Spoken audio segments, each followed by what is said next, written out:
Hey guys, Justin Main here, and I'd like to welcome you to Justin Main Fitness. And in today's video, we're going to go over a simple tip to improve your squat form.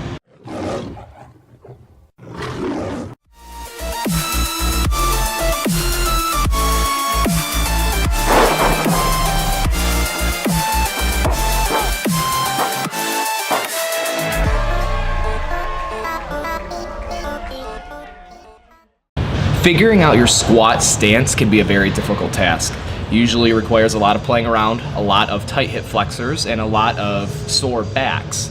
So in this tip, I'm essentially going to break down why it's so hard to find your squat stance and what you can do to fix that issue. The pelvis and the femur are a very complicated little ball and socket joint complex. There's a lot of muscles, a lot of tendons, a lot of ligaments that go into this area.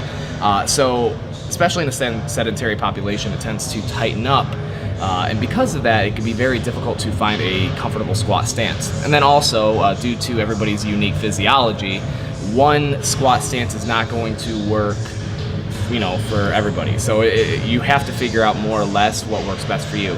Some people preach toes forward, other people preach toes out, some people preach wide stance, narrow stance, medium stance, knees forward, knees out. I mean, there's a lot of different variations, and the reason why there's so many different variations is because there's so many different types of people.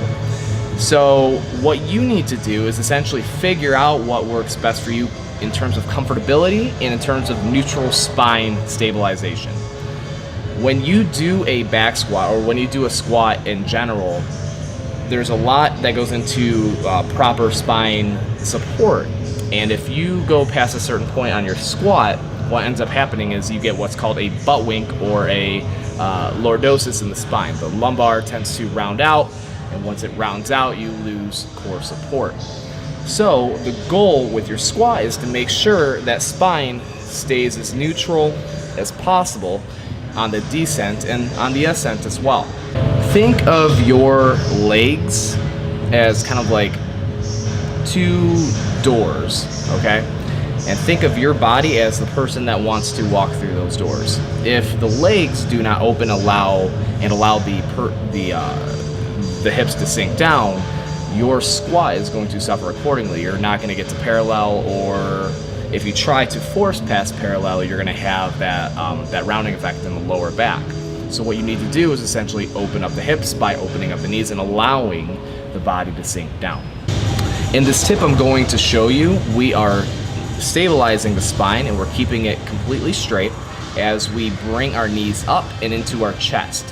Any type of rounding effect we have in the lower back means that we have a certain amount of tightness in that position that we're facing. So what we need to do is more or less bring the knees in and out and play around with what is essentially our most comfortable type of stance. So without further ado, let's take a look. So this is me lying down on the ground. The goal with this is to flatten your lower back into the ground as much as you can, and you do this by pulling your belly button in towards your spine. After that, you're going to bring your knees into your chest one by one and then both at the same time. This is basically trying to test out how high you can bring your knees up without your lower back rounding out. If it does, you're too high.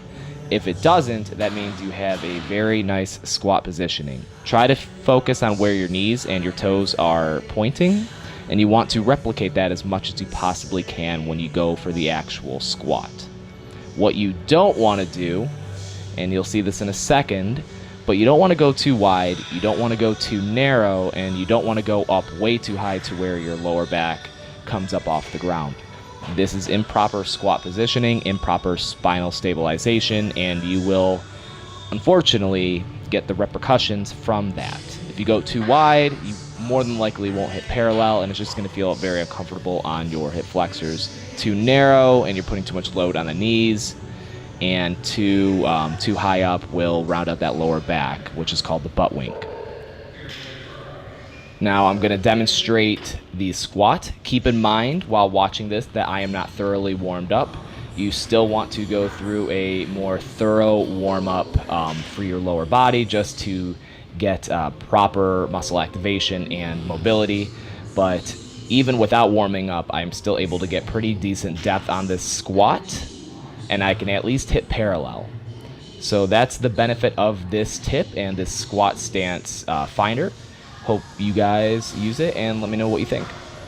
So that's it for today's video. If you have any questions or anything you want to know, please comment below, or you can reach out to me on social media. My Facebook and my Instagram are Justin Main Official, and my Twitter and Snapchat are Justin Main Off. If you like the video, please share it, and please subscribe, like with that little thumbs up area right down there, and please stay in touch. Until next time, stay starstruck.